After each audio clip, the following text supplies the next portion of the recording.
Fourth session in gardening tips for everyone. Today we're going to talk about some information on warm season crops that hopefully will help you be successful in your gardening adventures this summer.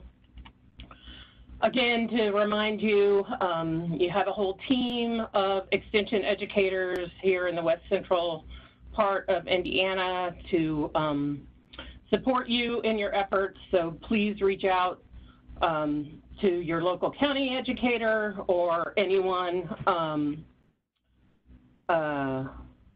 that you feel like touching base with. We're all here to help you out. So I'm not going to be monitoring the chat. Somebody else will be monitoring the chat for me. So if we don't answer your question immediately, we will get back into those questions towards the end of the program. My name is Amy Thompson. I am the extension educator in Monroe County for Agriculture and Natural Resources, and I've been a lifelong vegetable gardener. It's something that's always been a lot of fun for me and my family to start with my dad and now with my own children, so I'm happy to be able to be here with you today and share some information. We've got 2 more sessions coming up over the next 2 weeks. If you've enjoyed this program, which we hope you have, and think other people might be interested in those remaining sessions, please feel free to pass them along as well. So to start with, just a few reminders to get the conversation going today. Warm seasons crops need warm temperatures, and that doesn't necessarily just mean warm air temperature. Soil temperature is quite important for seed germination and also for plants to be able to take off and thrive once they're put in the ground. So you saw this map and those date ranges last week. I bring it up here again.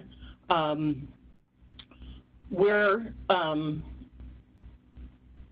past the average last frost date for our area now, but that is average, which means the likelihood of frost is continuing to decline, but we are not completely out of the woods yet.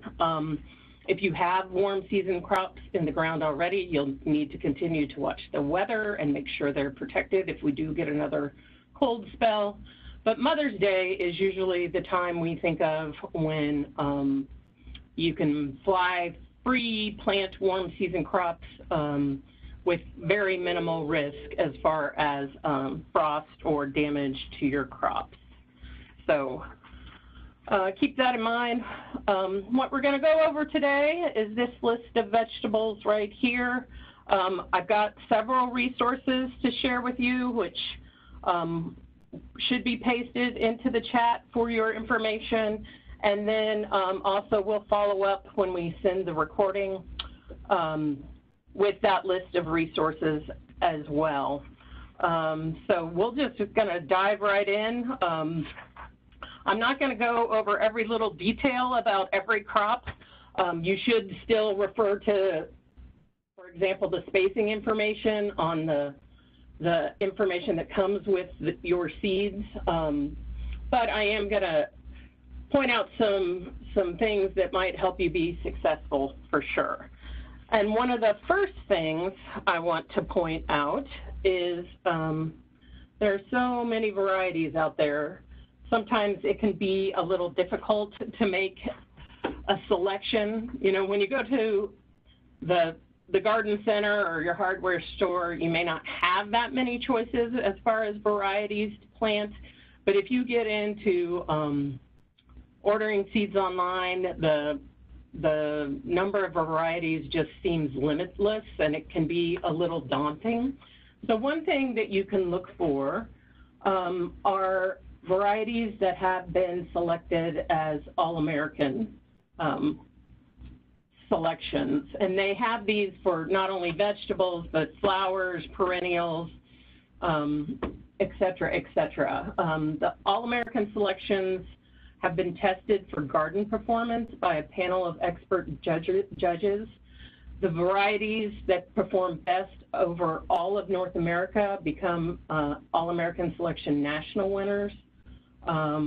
Entries that perform particularly well in certain regions are named regional winners. And so they're reliable varieties, newer varieties, although you can get all the historical winners as well. But reliable varieties that have proven to be good performers. So they're nice to be able to turn to, especially if you're a relatively new gardener. These have, been tested and selected because they've done well, and you're likely to have success with them as well. And I'll show you a little later what a plant label looks like if it has been selected as an All-American selection. Another resource that might help you pick some varieties is there is a Cornell vegetable gardening variety site, and that is based on reviews from fellow gardeners, varieties that they have had success with. So you might want to check that out as well. Jumping into tomatoes. Tomatoes are in the nightshade family, along with peppers, eggplant, tomatillo, and potatoes. And originally, things from this family were thought to be poisonous. When they originally grew tomatoes, they grew them because they used the fruits as ornaments. They decorated with the fruits. But tomatoes are the gateway drug to vegetable gardening. There is absolutely nothing that tastes as good as a Hoosier-grown tomato in the summer, in my opinion. This is probably the most popular garden vegetable for vegetable growers. It is also related to tobacco, and fun fact for you, you can actually pick up disease pathogens if you're a tobacco user from that tobacco that can potentially be transferred to any of the plants in that family. Like I mentioned, tomatoes, peppers, potatoes, eggplant. So if you happen to be a tobacco user, you should wash your hands between your tobacco use and going into the garden. More reasons to wash your hands. We have plenty already, but more reasons. So some additional things to think about as you're selecting tomato varieties. Tomatoes, the varieties that are out there that have two different growth types. There's a determinate type, or also known as a bush type, or an indeterminate or vine type.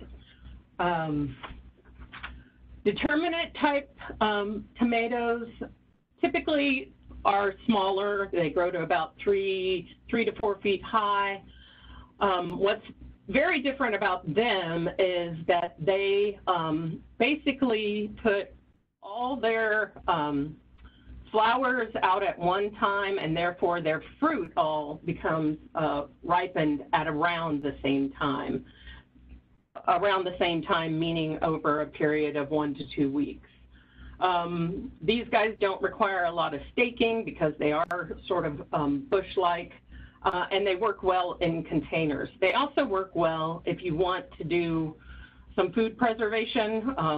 Having your crop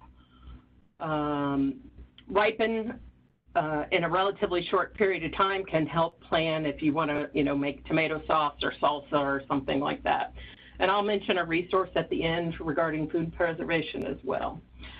Indeterminate or vine-type tomatoes, unlike the determinate ones, indeterminate types continue to produce flowers and set fruit throughout the growing season. So you will get, once fruit begins to ripen, you should get a continual progression of production until you run into frost in the fall. This kind of tomato benefits from staking. Otherwise, it'll sprawl and vine along the ground, which it'll still produce fruit, but the staking helps with airflow, which can help prevent disease. It helps keep the fruit clean and off the soil, and it also protects from sun scald, which if fruit is exposed to too much sun, it can get sunburned just like our skin. So the staking helps prevent that, allows the vine to shade the fruit a little bit more. So that's one thing to look at as you're selecting your tomatoes to grow. Do you want your harvest all at once, or do you want it spread out over the season? And then another thing to look for is disease resistance. And you can see here I have 3 different plant labels, 3 different varieties of tomatoes. Hopefully you can see me moving my cursor here. We have Celebrity, Big Beef, and then Cherokee Purple. The first 2 are hybrid tomatoes, and I'll talk about that in just a second. And the third one is an heirloom tomato. You can see on the tag, you can see on the tag here, we have a determinate type. So this type might be good for canning. It's going to produce that fruit over a 1 to 2 week period. And then we have 2, I'm sorry, I should use my mouse and not my touchpad. Anyway, we have 2 that are indeterminate, the big beef. So sorry guys, the Big Beef and the Cherokee Purple are both indeterminate, so they'll produce throughout the season. And then the third thing to notice here on the tag is all these numbers down here, or letters, not numbers. And you can see that they indicate disease resistance. We've got a V, an F, an N, a TMV, and then some additional ones over here. You'll notice that the heirloom does not have any disease-resistant codes there. So what do all those codes mean? You can find lists of disease-resistant codes for vegetables in lots of different places, extension publications, mail order catalogs, etc. My next slide will explain those a little bit, but one more thing I want to point out. On these 2, you can see these are All-American Selection winners here. The Celebrity has gone through that process of being judged and was selected as a winner, as was the Big Beef. So lots of things to notice on the tag that maybe you hadn't taken into account before. And as if you're a beginning gardener, the disease resistance might be something that you want to look out for as well, just because it might help you along in the growing process this summer. So those codes, as I mentioned, there's lots of different places you can find codes related to vegetable disease resistance. I've listed some here related to tomato disease resistance. The V that we saw on the tag stands for resistance to verticillium wilt. The F stands for fusarium wilt. Both of those are fungal diseases. Here we have a T that says it represents tobacco mosaic virus. On the tag, there was a TMV on that Celebrity tomato, which also stands for tobacco mosaic virus. Sometimes there's a little variation in these codes between suppliers, so that might be something you want to look at. But it's handy to know what these mean, get some general understanding of disease resistance. We're going to talk about plant disease and dealing with plant disease and scouting for plant disease in our last session, but it is an important step in planning for your garden, selecting varieties, and can go a ways to ensure that you're going to have success. Other different types of vegetables also have been bred for disease resistance. So don't only look for that in tomatoes, but also look for it, you know, in your peppers and squash and that kind of thing. Tomatoes probably have the largest array of disease-resistant varieties, but there are others out there, and plant breeders are continually working on disease resistance, so that is definitely something to look for. We saw on the tag too the comparison between hybrid and heirloom, and I just want to give a couple definitions of that. There is a little bit of variety in the definition of heirloom anyway. In general, an heirloom plant is one that has been introduced at least 50 years ago. So that's one thing. It's something that has quite a heritage to it, and was likely, you know, passed on through families and that kind of thing. But also important when people talk about heirloom varieties, they talk about them because they're open pollinated, which means they're typically self-pollinated and will hold true for the second generation, meaning you will get the same type of plants and same type of fruit from the second generation that you did from the first. So if you were to save seed from an heirloom variety, you can have predictable results, which is not necessarily the case with hybrids. With hybrids, they've taken two parents and they've purposely cross-pollinated those parents to develop a hybrid variety. Typically with those hybrid varieties, they're looking for things like disease resistance, long storage time, uniformity, they ship well, that kind of thing. Heirloom varieties are often thought of as having more flavor. Oftentimes they haven't been bred for things like shape and size, so you'll get some strange looking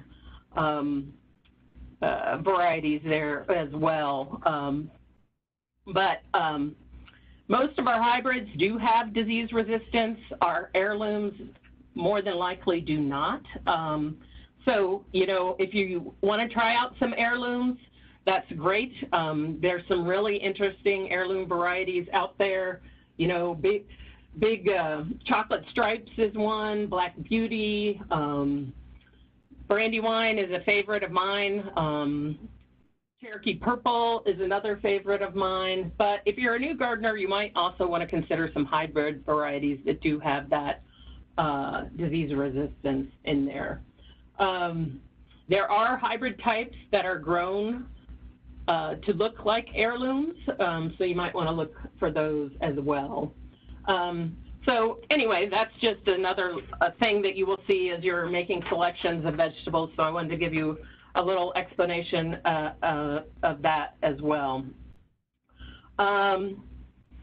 Hybrid varieties you would not want to save seed from because they're, that hybrid plant, the seed that it will produce, you do not have a predictable outcome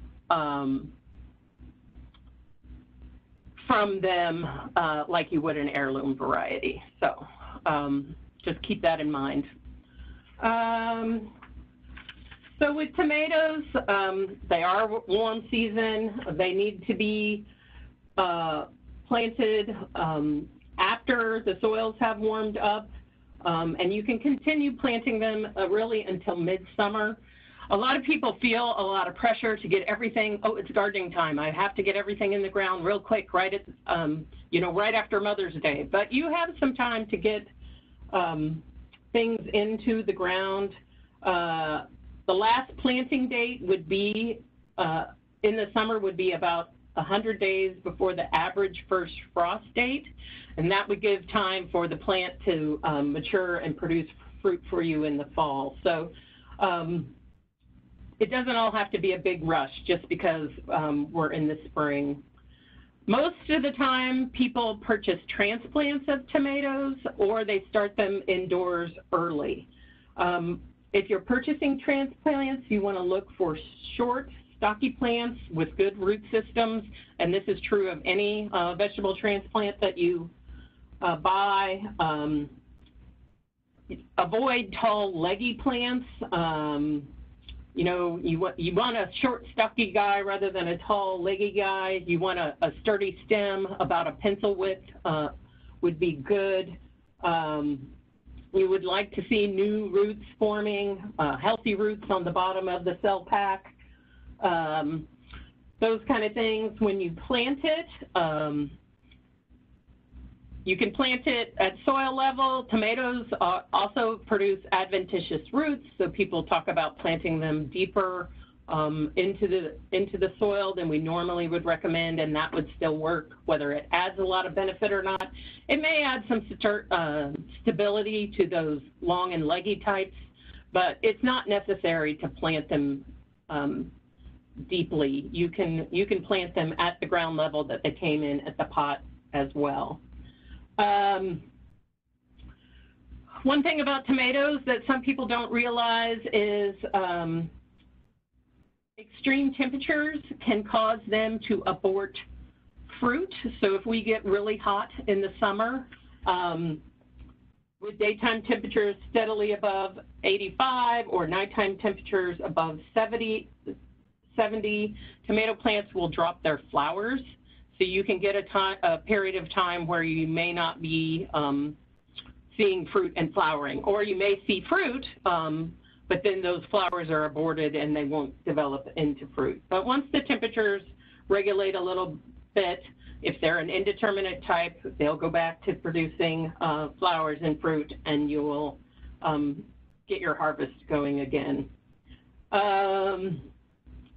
We generally harvest tomatoes when they're fully colored. That's one good reason to save the plant tags and know what you planted where, especially if you're planting some of those heirloom varieties that, you know, may be striped or partly green when they are mature.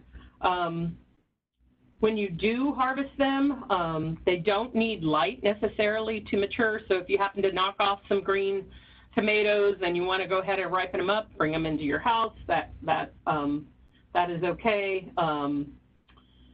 You want to harvest them by gently twisting the stem or pulling or cutting, depending on how big the tomato is. You do need to be a little careful because sometimes you'll pull a whole lot more of the plant off than you intended to while you are harvesting. So do be careful as you're doing that. There are a number of tomato diseases.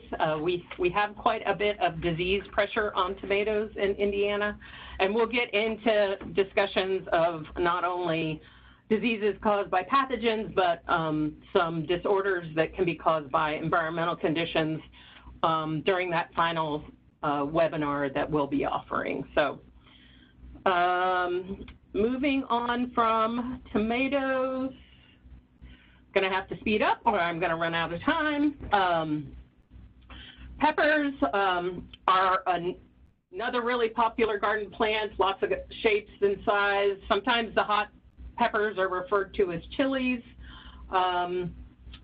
Sometimes I grew up knowing green peppers as mangoes, and I'm sure if you grew up in Indiana, many of you did as well. They grow to about 3 feet in height. They produce throughout the year, so you don't need to plant successively. They will also abort flowers if the temperatures get too high, so keep that in mind. Sweet peppers like it slightly cooler than warm peppers, but they both do fine in Indiana summers. If they do abort fruit like the tomatoes, they will produce flowers and fruit again once the temperatures moderate. You pick these guys whenever they're usable size. Most hot peppers are picked when they're ripe, which means they've developed color. That's also true of red varieties of mangoes or green peppers. You can pick them when they're green, but if you want them to develop into red peppers, you need to leave them on the plant to allow them to do that and develop that sweeter flavor. The exception to hot peppers being picked when they're ripe or colored is jalapenos. You can pick them when they're green and also after they've developed into the red color. If you are handling hot peppers and you're sensitive, you definitely should wear gloves. If you're chopping peppers, you know, to put hot peppers to put in your salsa or whatever, wear gloves. Don't rub your eyes. Some people can have quite a reaction. Most of that capsaicin, the oil that causes the hotness, is found in the ribs, the inner walls of the pepper, so avoid that if you can. If you are ordering from mail order, you will potentially see Scoville units, which is how they measure hotness in peppers. Jalapenos and cayenne rate in the 10,000 to 18,000 units of Scoville on the Scoville scale, so hot, but habanero is around 100,000. So look for that. If you're a hot pepper lover, look for those high Scoville units. If you're not a hot pepper lover, choose some sweet pepper varieties for your garden. Eggplant, another one in the nightshade family. This is actually a perennial plant. We grow it as an annual up here. We harvest the fruit. The fruit comes in a variety of shapes and sizes. You can see both purple and white here. There's globe shape. There's elongated shapes, bicolors. It is sensitive to cold weather, so definitely want to wait until the soil temperatures have warmed and the daily average temperature is around 68 degrees. If you run into cold weather, it will slow that plant down. Again, like peppers, these guys produce throughout the season, so you don't need to repeat plant. You can plant as late as June and still harvest a crop. You do not want to let them get overripe on the vine. Eggplant do not store particularly well, so you can harvest them when they're about a third of the mature size to fully grown, but use them relatively quickly after you have harvested them. And typically with this one, it's best because they're held quite tightly to the plant, it's best to cut the fruit off. You don't have to worry about damaging the fruit that way. If you planted about a 10-foot row, you would get around 20 fruit. That may not be near enough if you're an eggplant loving family. That may be more than enough if you're like my family and I'm the only one who eats eggplants. So the biggest pest that I've noticed with these is flea beetles. And you can see some flea beetle damage even on these leaves here. I have heard that if you use a floating row cover early in the season, and we'll send a publication about floating row covers, but if you use a floating row cover to allow them to get up to mature size, I've heard the flea beetle damage is not as impactful. It can really decimate a plant while the plant is small. You will need to allow the pollinators in, so you can't use the row cover all the time, but it is something to keep in mind. There are also conventional insecticides that you can use to deal with flea beetles. And like I said, your county educators are here to help you with that kind of information, so reach out to us if you have specific questions. Moving on to sweet corn.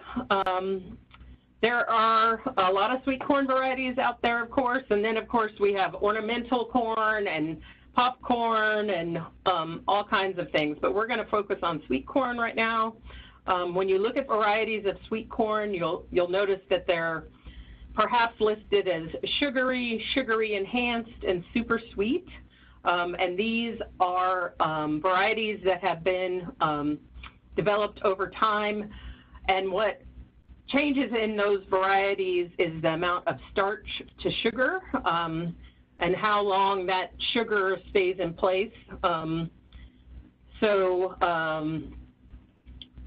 You know, it depends on how sweet you like your sweet corn. If you liked it super sweet, you know, look for those varieties and plant them. And then once you pick them, harvest them or eat them, consume them relatively quickly. The super sweet convert sugar to starch more slowly than something like normal sugary does, but they all go through that process. So sweet corn is best consumed as soon as possible after harvest. I think Kurt mentioned in our very first session on garden planning, sweet corn is wind pollinated. Here is the female part of the plant, the silks. The male part of the plant is the tassels. If you plant sweet corn in one long row, you won't get good pollination. Each little silk represents one kernel on the cob, and so each silk needs to get pollinated to get a full ear of corn. So planting in a block is a better way to ensure good pollination. You know, a block of 10 to 12 feet, something like that, might be a minimal size that they're looking for. If you do want to plant more than just sweet corn or even different varieties of sweet corn, you will need to separate them either by time of planting or by distance. If you have a lot of space in which to garden, you would need at least 250 feet between varieties so that they would not cross-pollinate. If you're separating them by time, you need to look at harvest time and pay attention, you know, to when days to tassel, days to silk kind of information. One of the things, sort of a folklore kind of thing to chime in, I was taught that with corn, when you plant the seeds in the row, you plant 3 seeds, 1 to die, 1 for the crow, and 1 to grow. So old wives' tale, but worked out for me as a kid. Let's see anything else I need to tell you. Corn does have some pest problems, harvesting corn, and we'll talk about hopefully some of those. Otherwise, we're going to provide you with lots of resources again, and those pests are covered in those resources.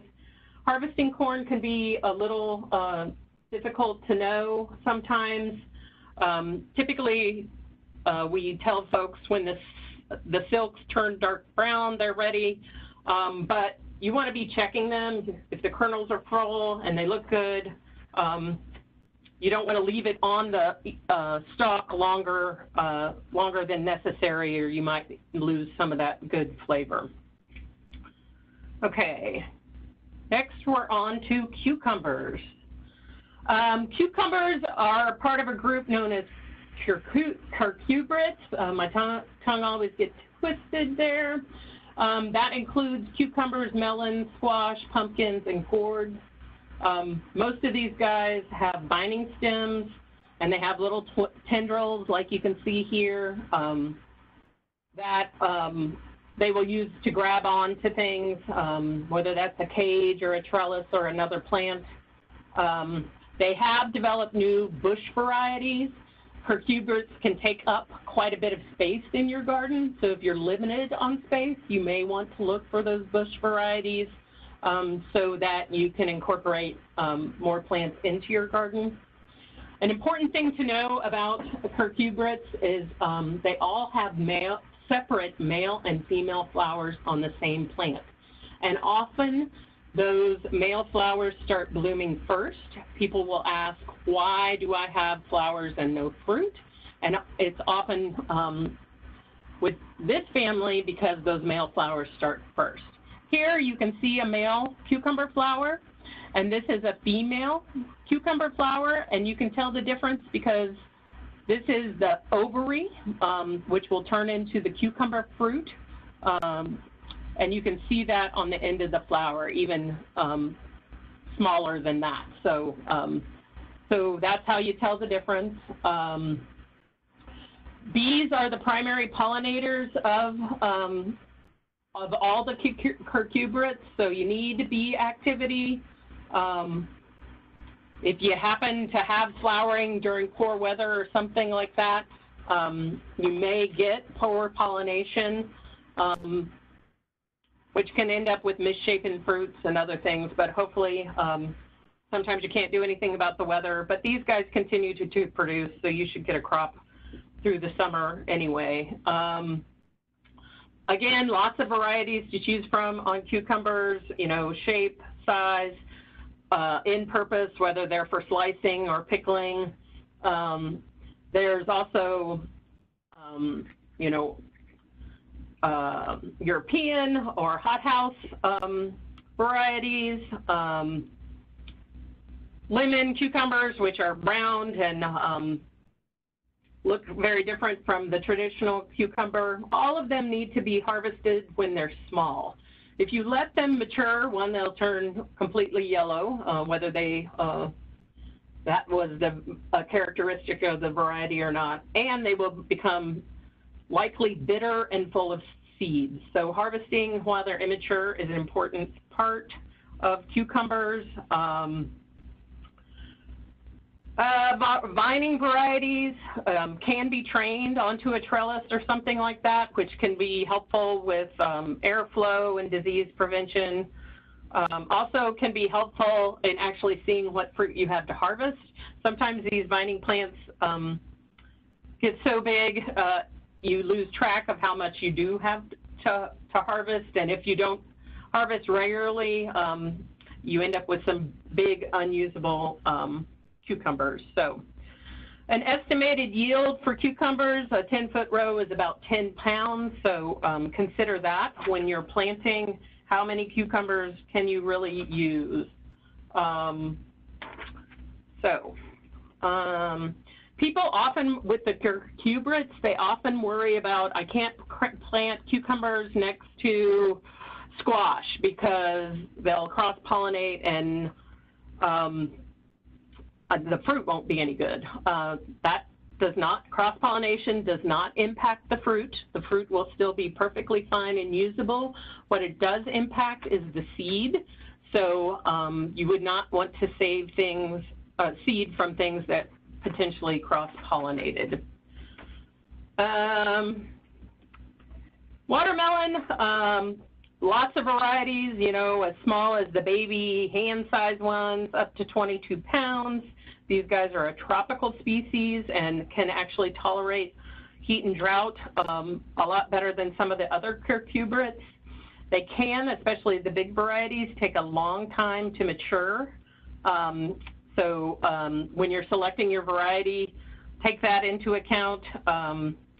They do need to wait until the soil has warmed up, but we should be in the clear relatively soon with them. You can plant them as late as June in northern Indiana and mid-July in southern Indiana, and still get a crop, depending on variety. These guys will tolerate a slightly lower pH, which can range from 5.5 to 6.8. Most vegetables like slightly acidic soil, 6.5 or so. Do take into account, again, your garden space, because these guys can take up a lot of space. Maybe look for those bush varieties of watermelon as well. This just shows some of the varieties. As far as harvesting goes, the light green curly tendrils on the stem turn brown and dry. You also can look for this yellow patch on the underside. The skin may also become rough, and you can penetrate it with your fingernail when it's ripe. And then lighter melons will turn yellow. Several different ways, and it will vary by variety a little bit about ripeness. But pay attention to what they recommend for that variety. They need to be stored in cool weather or cool conditions, not necessarily cold. The flavor may diminish if stored in cold too long. So, muskmelon, we call this cantaloupe too. That's another common name. There is a different cantaloupe plant that doesn't look anything like muskmelon, but you know, different common names are a conundrum anyway. Honeydew, Crenshaw, cassava are grown the same way as muskmelon, but they take longer to mature and may not be possible to be grown in northern Indiana, even with the early ripening varieties. They prefer drier to wetter soils, but generally an inch of water a week is important for fruit development. You can grow them on a trellis as well, but you'll need to provide some sort of support for the fruit, whether that's cheesecloth or nylon stocking, something like that. Most mature in 80 to 90 days. When muskmelons mature, the rind between the netting turns from green to tan, so that's one way to tell. And also, with most varieties, the stem will slip from the melon when they're ready to harvest. With a 10-foot row, you should expect about 10 melons with the muskmelon. So keep that in mind again as you're planning. Pumpkins, lots of varieties, of course, you guys know this. Pie pumpkins for cooking, binding pumpkins, your jack-o'-lanterns. Binding pumpkins can require up to 50 square foot. If you want to get into growing those giant pumpkins, one, you better have a good water supply, and you better have a lot of space. But you will typically, if you're growing the larger pumpkins, you really only get 1 or 2 good-sized pumpkins per vine. Smaller, like pie pumpkins, you know, you might get 5 to 6. The little miniature pumpkins, you would get quite a few. But because the fruit is so large, it takes quite a bit of energy from the vine to produce that size fruit. So, you know, you can't expect 8 giant pumpkins off one vine. With these, you want to, especially if you're planning on storing them for any time, make sure you cut the pumpkin off the vine, the stem. Having an entire stem, as shown here, helps preserve the fruit. If your stem comes off, your fruit is less likely to store for any length of time. They do need bees for pollination, so do what you can to promote pollinator habitat, which may include adding flowers to your vegetable garden. So keep that in mind. Summer squash are squash that ripen and are consumed during the summer and are not particularly good for storage. When we think about summer squash, we think about zucchini and crookneck or yellow squash and the patty pan squash. These tend to be bush type rather than vining, and as you know, if you've had any experience growing with them, they produce fruit rather prolifically and have to be harvested regularly, or you'll get very large fruit very quickly. So you harvest these typically when they're immature, so you don't get a plant full of seeds, and again, the flavor is better. They'll continue to produce flowers and fruit throughout the season. The biggest pests of these guys are squash vine borers and squash bugs, which are challenging to deal with. The blossoms themselves are edible. If you've never had squash blossoms, stuffed squash blossoms, they're pretty tasty. You might give those a try. So they do have some disease issues as well. Occasionally powdery mildew. Keeping your spacing at the recommended distance will help with that. A 10-foot row of summer squash will yield about 60 fruit or around 15 plants. Again, information for your planting purposes. Winter squash, on the other hand, are typically vining. They grow, take longer to grow, and they are allowed to mature fully on the vine and then can be stored for the winter. So they're harvested from when they're fully mature and the outer rind is hardened.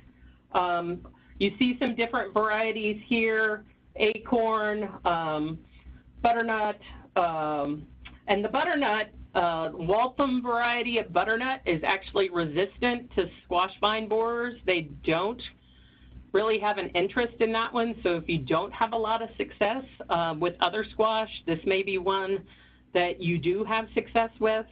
I've had tons of squash vine borer problems with my zucchini, and I actually quit growing them for a couple of years, trying to break the pest cycle, but have consistently been able to grow butternut squash with no problem. With these, you harvest when the color is deep and the rind is hard. Cold weather will actually improve flavor into the fall, but you would want to harvest them before a hard freeze, because if you allow them to wait out a freeze, their storage ability decreases. When you store them, you don't want to stack them together. You want to allow air movement around them, so don't pile them more than 2 feet or 2 fruit deep. And again, you get about 10 pounds for a 10-foot row. So, but fun to grow and fun to have, you know, some fruits from the summer all the way into the next spring. I've stored butternut squash for a long time and enjoyed it on those gray February days when you feel like winter will never end. Beans are an easy crop to grow, easy to germinate. You know, plant them directly into the ground. They're in the legume family. Often you will see folks, seed companies, etc., trying to sell you an inoculation, a bacteria inoculation with beans or pea seeds. Most of the time, the bacteria they need to fix the nitrogen is already present in the soil, and you will not need the inoculum. In fact, it's rare that you would need the inoculum. If you've had trouble growing beans, that may be a different story, but most beans grow without that addition in just our Indiana garden soil. This one, beans are typically grown for their immature fruit. They used to be called string beans because older varieties had stringy fibers in them that you had to deal with, pull that string off as you were breaking beans on your grandma's porch. But the newer varieties don't have that string with them.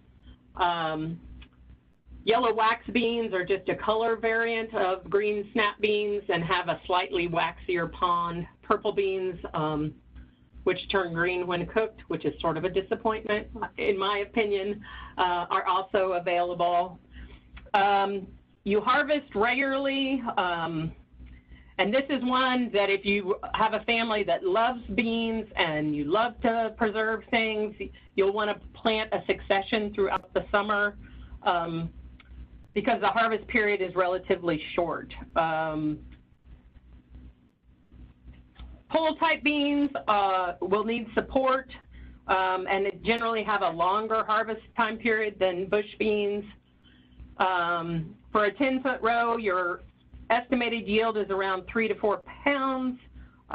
So keep that in mind. Also keep in mind beans are shallow rooted. So if you're doing cultivation around them to control weeds or whatever, don't cultivate too deeply. Also avoid cultivating them when they're wet. There is a bean bacterial blight that is more likely to be spread when plants are wet, and avoiding working in the garden when it's wet is a good disease prevention kind of effort in general. We've got a couple more to go, and then we'll get to the questions. Okay. Checking my watch there. Sweet potatoes are great fun to grow, and sweet potatoes are so popular now in the grocery store and in so many different kinds of diets. There are warm season perennial vines that we grow as an annual here. There's several different types of varieties. I just ordered a Japanese white variety that I'm excited about growing because they're expensive in the grocery store. So I'm hoping for good luck with them. You see the sweet potato vine, like you see here, also sold as an ornamental. They are the same species, but those ornamentals are not selected for the flavor of the root that develops. So although they may be edible, you don't want to eat the ornamental varieties, likely because of palatability. Again, with the common names, we also call these yams here. In the rest of the world, yam is a completely different animal, but sweet potatoes are planted typically using slips. You can grow your own slips from sweet potatoes that you've stored, or you can purchase them, and with purchasing them, hopefully you get a little guarantee that they're more likely to be disease-free than you would if you grew your own or received slips from someone else. They definitely need to go into warm soil. You plant them because, like I said, warm soil, if they're exposed to temperatures below 50 for any extended period of time, they will die. So as soon as the foliage begins to yellow in the fall, you cut them off and you dig up the tubers. The roots the tubers need to be cured for good storage capability. And the vegetable encyclopedia that we list as a resource is a good spot, and also the sweet potato publication to get more information on curing and how to go about that. Humidity is important for curing sweet potatoes. That's not the case with curing some of the other things that we grow. This is one that a lot of people don't love, but okra is one of my favorite vegetables. Try roasted okra. If you've always hated okra, try roasted okra. But okra is a pretty vegetable to grow in the garden. It's related to hibiscus and cotton, so you get this pretty flower in there. You get a lot of production. It is a plant that was originally brought from Africa, so it likes the warm weather. We use the immature pod for eating. The mature pod I've seen used more and more for fall dried arrangements. They're quite pretty as you let them dry, so think about that as another use. You need to harvest regularly so that the plant will produce more flowers. If you allow the pods to mature, that slows down flowering and fruit production. And you want to harvest them really when they're no more than 2 to 3 inches long. If you get any longer than that, they get tough and aren't really edible unless you really like chewing your food for a long time. The okra, I've never had a disease or insect problem on okra. It can be a little slow to germinate. I'm actually trying to germinate a hybrid variety here in my office right now, and I keep looking every day and it keeps me waiting. So, It's a fun plant to grow. It gets pretty tall, so you would want it planted on the north end of your garden like you would corn, maybe next to your corn, so it doesn't shade out anything else. Quickly, I wanted to mention herbs. Herbs are generally really easy to grow, easy to find as transplants that you can put into your garden, and they add a lot of flavor to all the other vegetables that you're growing. They grow well in containers, so if you have limited garden space, and maybe you're buying the majority of your vegetables at the farmer's market, you can grow your herbs to season those vegetables with. Things like parsley, dill are also larval plants for swallowtail butterflies, so it's fun to see the caterpillars in your garden. Kids really get into that, so another good reason to grow them, and you can store them certainly for the winter. Herbs are relatively easy to store. We have an herb publication that you'll get as a reference as well. I quickly wanted to mention two other resources. FoodLink is a Purdue Extension developed resource that gives you information on preparing your harvest, utilizing your harvest. Maybe you've grown eggplant and you've got a whole lot more than you ever wanted and you're looking for something new to do with eggplant.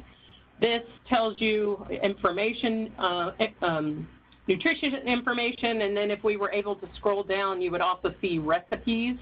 There's videos by chefs, etc., really good information. And then this other link here is the National Center for Home Food Preservation. That is housed out of the University of Georgia and sort of a one-stop shop for food preservation information. Food safety-wise, it's very important that you follow standard recipes for food preservation and not, you know, not someplace to go experimenting on your own. You don't want to make your family or others sick. So this is a good resource. All of our Health and Human Services Extension colleagues are also good resources when it comes to food preservation. I also wanted to, again, plug the Grow a Row program.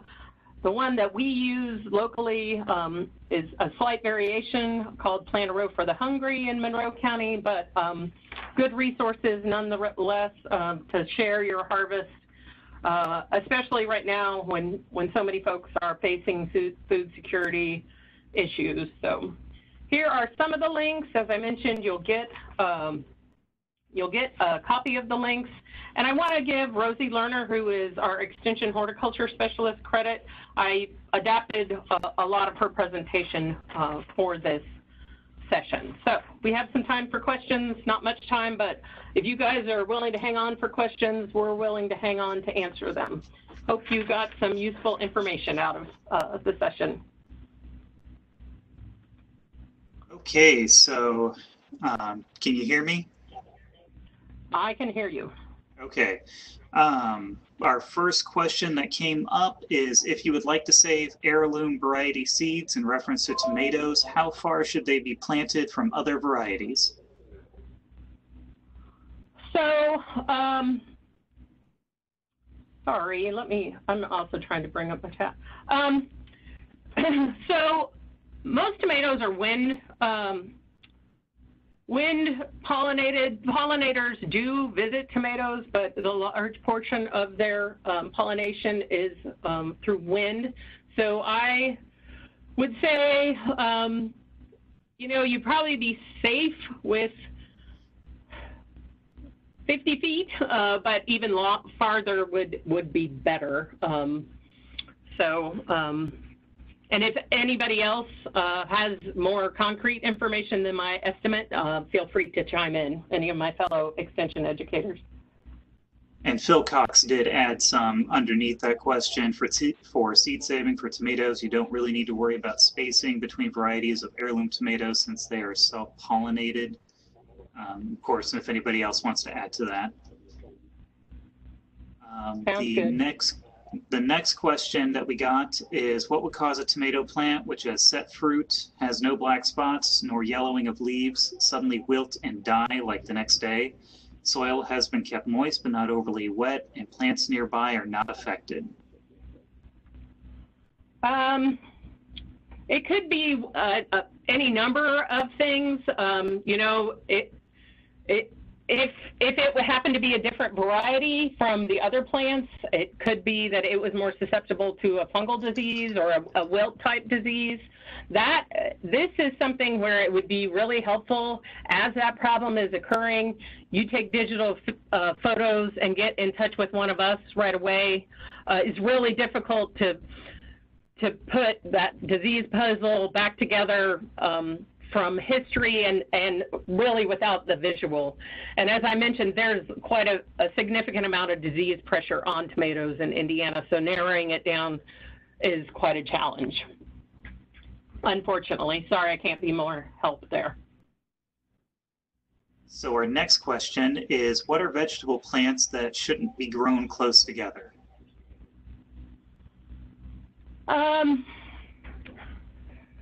I would think of it in terms more of utilizing your space well rather than things necessarily causing issues for each other. I don't know if others have thoughts on that, but there's probably root interactions and other things that are going on, but I would say that area hasn't been well researched, and we don't have a lot of evidence-based information on that.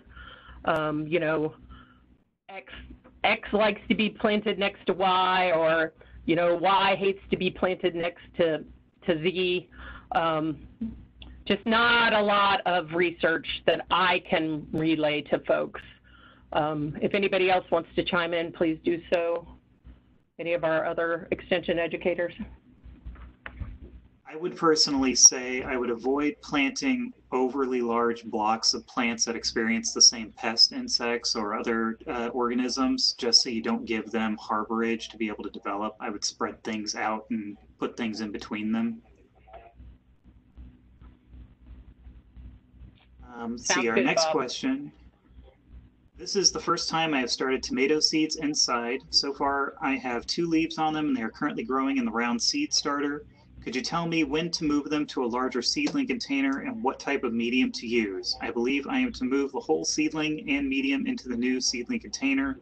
I do not need to take the seedling out of the medium and put it into fresh medium. So you would want to move, you wouldn't want to move it, you have two leaves beyond the cotyledons developed, it sounds like. And you would want to size up slowly. I would probably go ahead and move them into 2-inch pots at this point.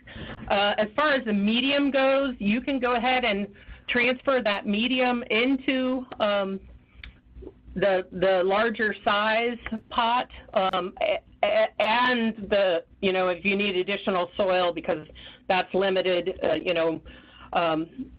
seed starting mix, potting soil, either one of them will work. Potting soil doesn't have very many, or seed starting mix doesn't have a lot of nutrients in it necessarily. Potting soil may have a little more depending on what type you're using. And then, you can move those, once you grow out those 2-inch pots just a little bit, you can go ahead and start hardening those off and transitioning them to the outdoors and plant them into the ground, would be what my answer would be. Okay, so for our next question, how far apart should I plant one bell pepper plant and one jalapeno pepper plant? I would look to the sizing either on the seed packet or the catalog if you got them from there. If you don't have that information, I would probably plant them at least 18 inches apart, just because those plants, if they're growing well, will get somewhat large, and you want a little room to maneuver around them also, so that you can, pick and see what's going on. But there's some variability there, so I would refer to any information provided with the varieties. Someone is asking, what could one plant as companions to tomatoes as a pest resistor and as a companion that might benefit it with nutrition? So again, I would say we don't. Somebody else want to chime in? Yeah, this is Phil. I answered that in the box with companion plants with onions, marigold, asparagus, carrot, parsley, basil, cucumber. And I also put a link in West Virginia University chart that has a list of vegetables and their companion plants, or the compatible plants and incompatible plants, basically. So that's in that link is in the chat box. Also, further down, just recently. I would also add, don't think planting different plants next to each other doesn't limit your success. You can have success with any number of combinations of plants close to each other. So, experiment. The best way to learn about gardening is to do it. Okay, our next question, are you done? Yep, go ahead. Our next question is, I understand that rotation of crops year to year is recommended. What should follow what? I.e. tomatoes can be followed by so on and so forth. So in general, you want to avoid things in the same family. So you would not want to plant, potatoes after tomatoes or eggplant after tomatoes. Maybe move in with beans because they're completely unrelated. Typically, diseases have what's known as host specificity, so they will attack things in the same genus or family of plants. So in order to break those disease cycles, you would not want to follow up with the same family again and again and again. Hopefully that answers the question. So there's lots of opportunities to follow things up. Yeah, there's a real good explanation of that on the chat box from Washington State University. There's a link that I put on there. Our next question is, are there any recommendations for deterring squash vine borers? I figured I would go ahead and get this one. Squash vine borer usually rises in late June. They're attracted to the color yellow, so putting out some pans of water that are colored yellow will help you monitor a little bit and see when the moths begin to come out. You can use floating row covers to try to prevent them from laying eggs, though don't try to use them in ground that's already had cucurbits planted in it the previous year. The squash vine borer will just pop out of the ground where they were overwintering, go ahead and lay their eggs anyways. You might consider a second planting in early July to try to just simply have some plants that have avoided those insects coming out. There are a few pesticides that you can't apply to them. You're going to want to time it correctly for their egg laying right around that late June, early July window. You're going to want to apply towards the base of the plant. And as always with any pest, you just want to monitor and keep an idea of how intense your pest pressure is.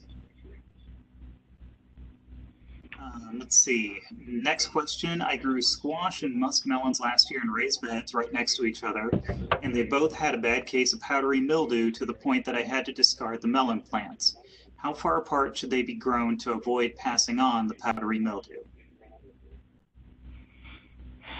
So powdery mildew is a fungal disease which is largely spread by fungal spores, so it's very difficult to try and limit movement like that. Things that you can do to hopefully limit disease are, good spacing is important, but spacing is not going to be the deciding factor. Doing things like avoiding watering overhead. If you are adding supplemental watering in the morning so that leaf surfaces dry out. Maybe providing a mulch so that if spores are present on the soil surface, they're not bounced up onto the leaf surface when rain strikes the ground. And then preventative fungicides are another option, which we will talk more about during the disease webinar. Chime in, anybody, feel free. Okay, moving right along. Oh, go ahead. Go ahead. I think we'll cover it more in the next segment, but one thing to keep in mind is the best control once you get it started is to remove, the diseased leaflets if you can. Otherwise, you're going to have to go ahead and spray some kind of fungicide or a neem oil or something along those lines.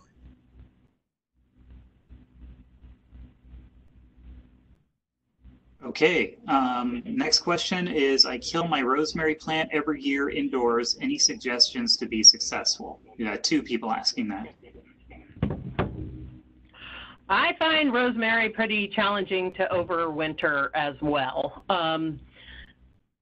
The folks that I know who have successfully overwintered rosemary have actually put it in a place outside where there was a warm-ish microclimate where they would get so the south side of their house where they would get reflected heat off their home and bright sunlight, as bright as we get during Indiana winters. But even on normal winters, they'd have some die-off. I think indoor overwintering of rosemary requires some pretty high light intensity, and of course, when plants are brought indoors, they transpire less and less watering. But I don't have an easy answer for you. It's not super easy to overwinter rosemary, I would say. I would echo the same thing. Rosemary is hard to overwinter. I've had success outside during the summer months, but have never tried to overwinter it.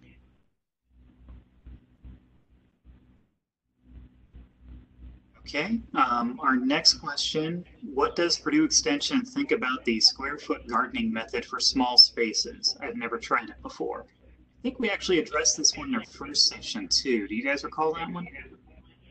So square foot gardening is a great way to utilize space. And the square foot is sort of just somebody wrote a book on square foot gardening, but it's just utilizing blocks or wide rows to maximize space so that you have more plants and less row space, I would say. I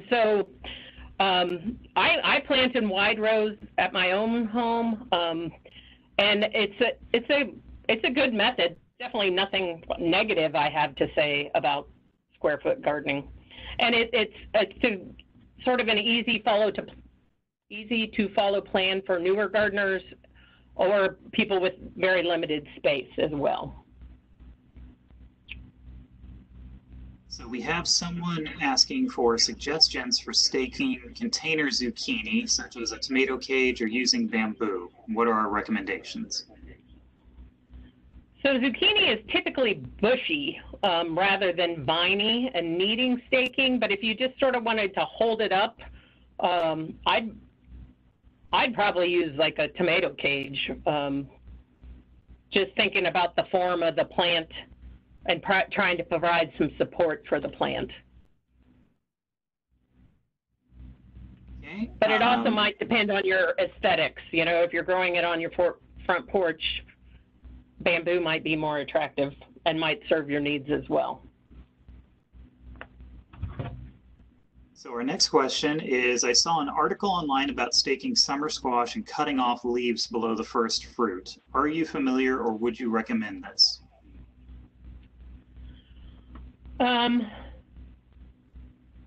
So summer squash like zucchini? No, I would say no, I'm not familiar with it. I would want to know what the purpose of that would be. We do prune leaves occasionally, like Kurt mentioned, if we're concerned about airflow or disease issues, but I would want more information about the purpose behind cutting off the leaves below the first fruit. So I don't really have an answer other than no, I'm not familiar with it.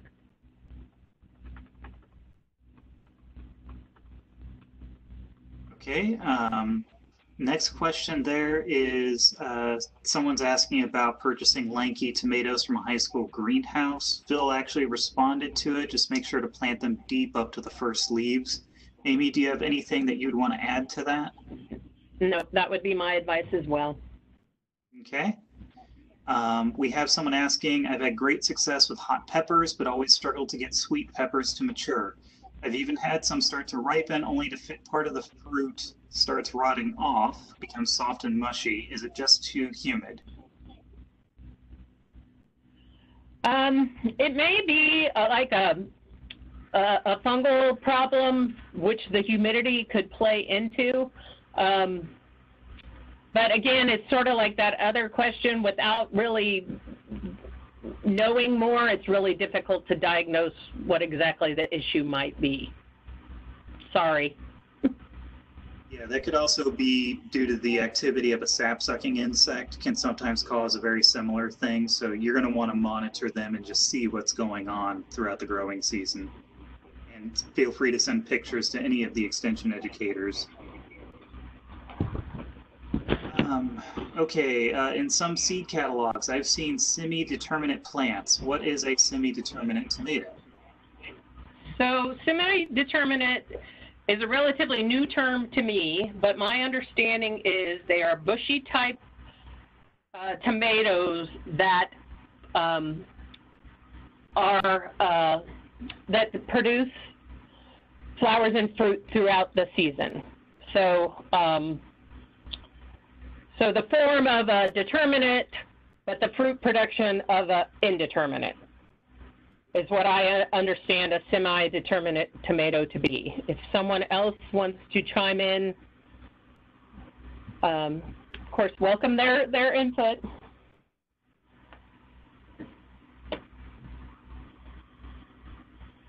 Okay, I will just go ahead and move on to the next question. Is it better to plant melons from plants or seeds? You can have success either way. They do take a while to mature, so transplants might give you a little head start over seeds, but in southern Indiana, we really can have success either way. Up north, you might want to focus more on the transplants just because of the shorter growing, potentially shorter growing season. Okay. Will bell pepper taste spicy if I grow a ghost pepper beside it? No, that does not impact flavor of the plant. If you took seeds from that bell pepper and tried to grow them next year, you might get a spicy pepper, you might not. That is what would be impacted, is the next generation, because that's where the genetics would mingle when those the pollen from one plant and the ovary from the other come together, produce seed. That's when those characteristics of those two parents would come through. All right. Next question is, do we have recommendations of a source for light row cover fabric for pest control, not to hold heat? So yes, there are definitely different types of row cover out there. There are some that provide a bit of thermal protection, and then there's a very light kind that just are more of a cover to prevent insect problems.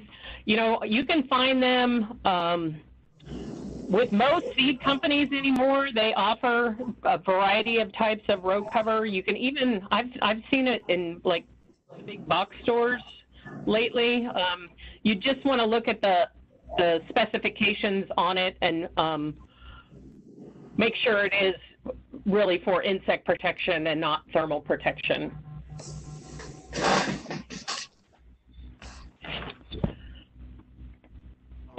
I mentioned, sorry, Bob, I mentioned I'll send before Jenna sends out the list, there's a nice University, I think, of Maryland publication on floating row covers that we'll include in that list. And it may have some source listing, I'm not sure, but it'll give people, especially folks who aren't familiar with row covers, a little more information. Okay, our next question: should I plant pepper plants deeper as well, not like if I plant a tomato plant? I'm not aware of peppers putting out adventitious roots the way tomatoes do, so I would plant the pepper plant at soil level. And then Phil just added some information on melon seed planting, and I think that is the last of our questions. Well, thank you, everybody that hung with us today. I hope we gave you some helpful information.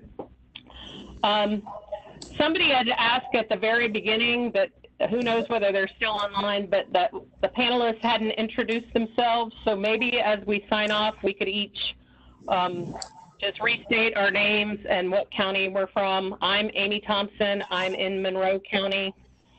Thank you.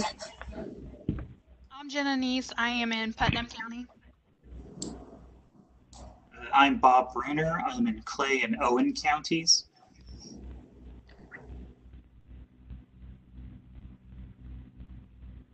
I'm Dana Gattican. I'm in Vigo County.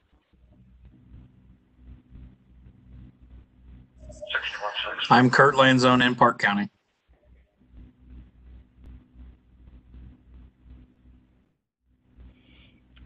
And then Phil Cox from Vermilion County has chimed in several times today, and our colleague from Greene County, Sadie Davis, had another commitment, but she certainly is a resource for you as well.